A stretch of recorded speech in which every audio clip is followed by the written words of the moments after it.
Bismillahirrahmanirrahim. Assalamualaikum warahmatullahi wabarakatuh. Di sini saya akan menyampaikan materi tentang pengertian teori dalam penelitian kualitatif. Yang pertama, teori adalah seperangkat dalil mengenai hubungan antara berbagai konsep. Dalam penelitian kualitatif, teori yang sudah ada memiliki kegunaan yang cukup penting.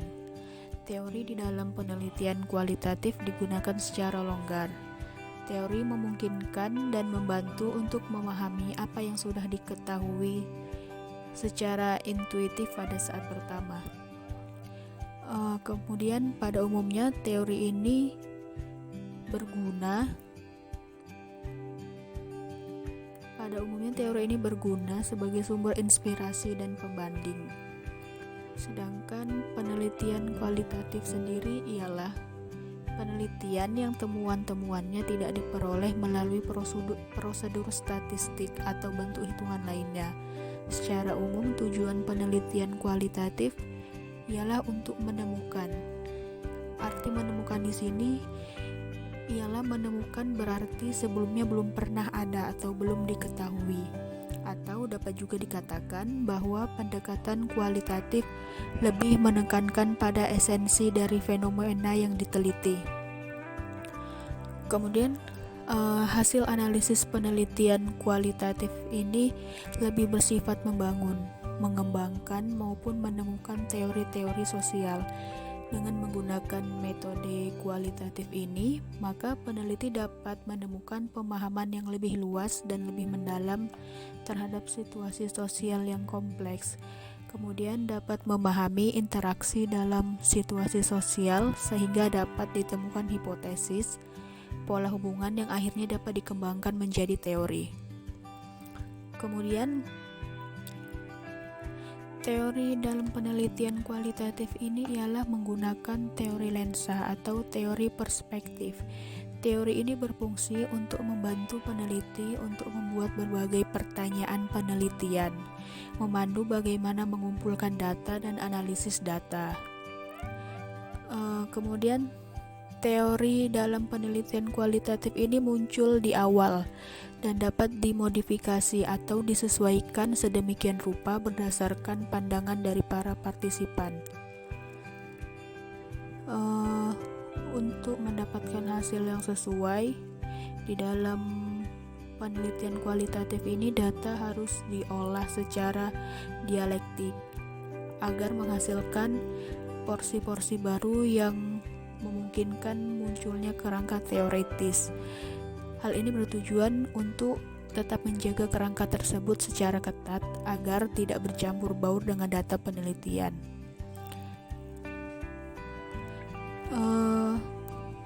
Mungkin itu saja materi yang dapat saya sampaikan. Lebih dan kurangnya saya mohon maaf. Assalamualaikum warahmatullahi wabarakatuh. Assalamualaikum warahmatullahi wabarakatuh. Saya akan menjelaskan materi mengenai dasar teoritis penelitian kualitatif.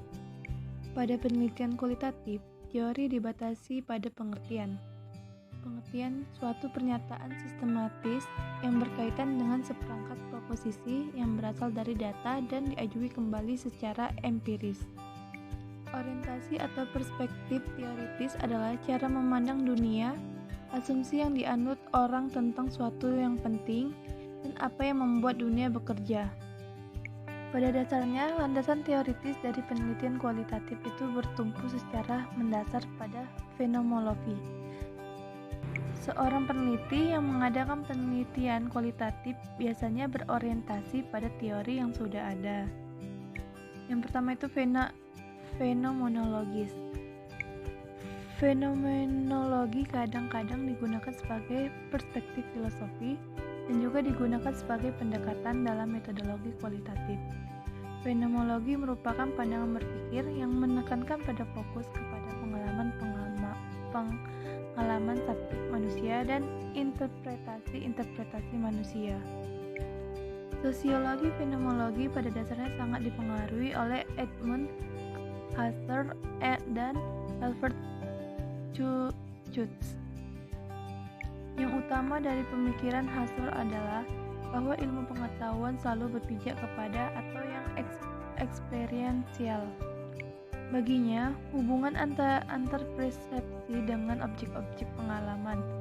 Prinsip ini yang kemudian menjadi pijakan bagi setiap penelitian kualitatif tentang praktik dan perilaku yang membentuk realitas. Ada beberapa ciri pokok yang fenomenologis yang dilakukan oleh peneliti fenomenologis, yaitu yang pertama, fenomenologis yang cenderung mempertentangkan dengan naturalisme, yaitu yang disebut objektivisme dan positivisme, yang telah berkembang sejak zaman Renaissance dalam ilmu pengetahuan modern dan teknologi. Selanjutnya, ciri yang kedua yaitu secara pasti.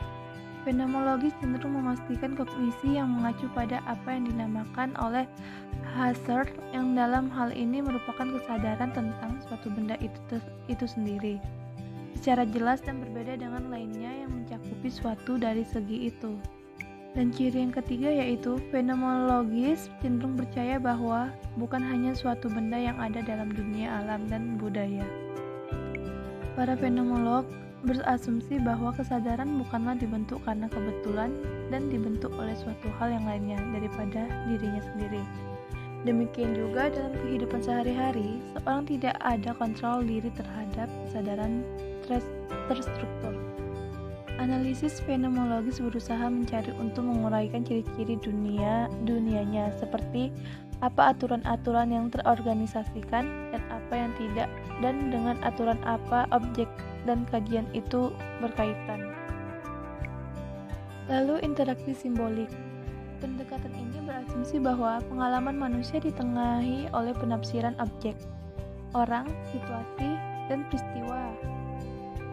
Peristiwa tidak memiliki pengertian sendiri, sebaliknya pengertian itu diberikan oleh untuk mereka.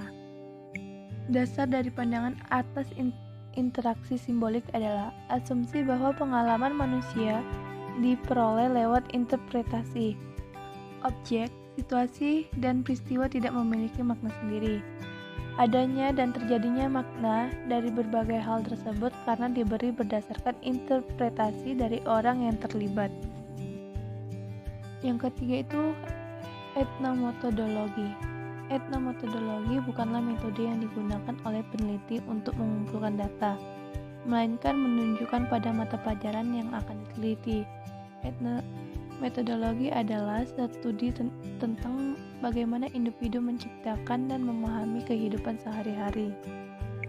Menurut pada etnometodolog, penelitian bukanlah merupakan usaha ilmiah yang unik, melainkan lebih merupakan penyelesaian praktis.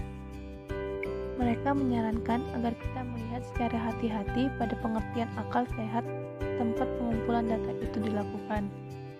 Mereka mendorong peneliti untuk bekerja dengan cara kualitatif untuk lebih peka terhadap kebutuhan tertentu menurut mereka atau menangguhkan asumsi mereka tentang akal sehat, pandangan mereka sendiri daripada mempertimbangkannya. Demikian yang dapat saya sampaikan, lebih kurangnya saya mohon maaf. Assalamualaikum warahmatullahi wabarakatuh. Assalamualaikum warahmatullahi wabarakatuh. Perkenalkan, nama saya Sahri Ramadhani. Di sini saya akan menjelaskan tentang hubungan antara teori dengan fakta. Nah, perlu kita ketahui, setiap penelitian selalu menggunakan teori. Dan teori adalah serangkaian asumsi, konsep, konstruk, definisi, dan proporsi untuk menerangkan suatu fenomena secara sistematis dengan cara merumuskan hubungan antar konsep. Teori merupakan himpunan konsep atau definisi dan proporsi yang berkaitan satu sama lain, secara sistematis dan yang dikemukakan untuk menjelaskan dan memprediksi fenomena fakta. Nah, sedangkan fakta adalah suatu keadaan, hal ataupun peristiwa yang benar-benar telah terjadi atau nyata. Fakta juga dapat diartikan sebagai segala sesuatu yang diterima oleh indera manusia dalam keadaan nyata. Nah, dengan kata lain, fakta merupakan suatu hasil pengamatan yang objektif dan dapat diverifikasi oleh siapapun. Adapun hubungan antara teori dengan fakta, di dalam buku M. Najir dijelaskan bahwasanya teori memprediksi fakta. Nah, maksudnya adalah penyingkatan fakta-fakta yang dilakukan oleh teori akan menghasilkan uniformitas dari pengamatan-pengamatan. Nah, dengan adanya uniformitas, maka dapat dibuat prediksi atau ramalan terhadap fakta-fakta yang akan datang. Dengan kata lain bahwa sebuah fakta baru akan lahir berdasarkan pengamatan fenomena-fenomena sekarang saat ini. Yang kedua, teori memperkecil jangkauan. Artinya, fungsi utama dari teori adalah memberikan batasan terhadap ilmu dengan cara memperkecil jangkauan dari fakta yang sedang dipelajari. Nah, dalam dunia empiris banyak fenomena yang dapat dijadikan bahan pencermatan, namun untuk pendalaman dan penajaman tertentu diperlukan batasan. Nah, sehingga teori berperan membatasi dalam ruang lingkup atau aspek tertentu. Yang ketiga, teori meringkas fakta.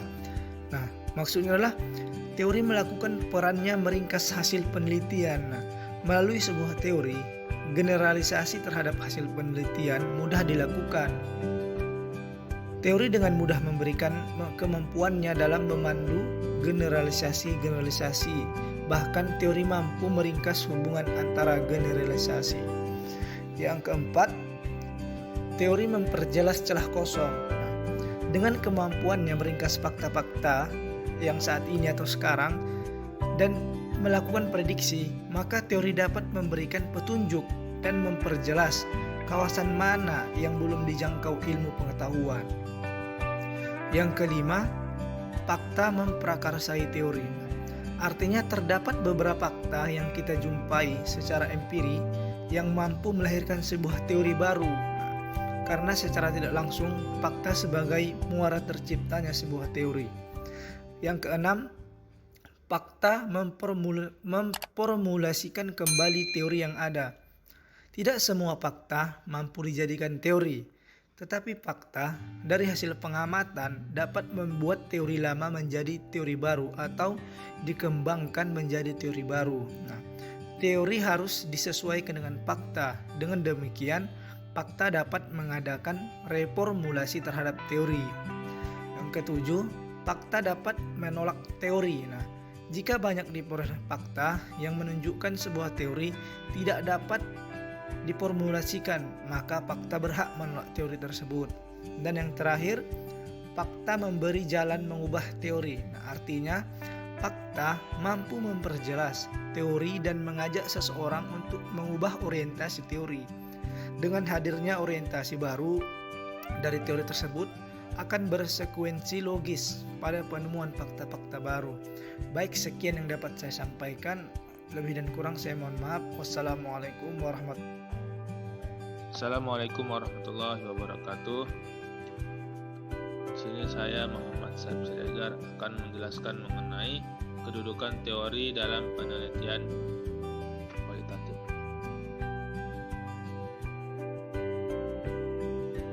Teori menyediakan konsep-konsep yang saling berhubungan, asumsi-asumsi dasar yang bisa digunakan dalam membantu dalam mengarahkan pertanyaan penelitian yang dapat diajukan dan membantu dalam memberikan makna terhadap data.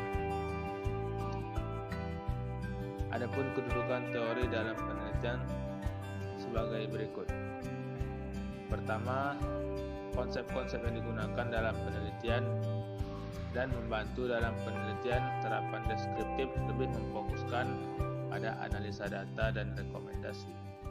Kedua, penelitian murni lebih menekankan ada penggunaan teori sebagai sentral kegiatan karena tujuan dari penelitian ini ialah pengembangan ilmu pengetahuan.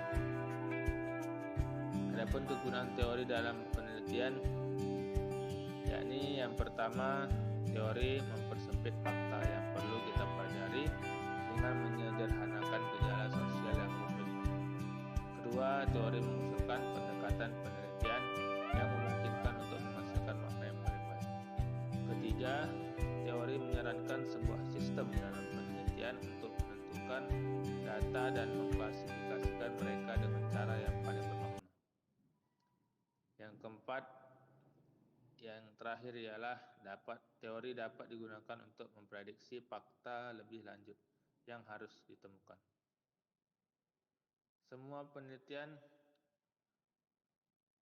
bentuknya bersifat ilmiah. Oleh karena itu, peneliti harus berbekal teori.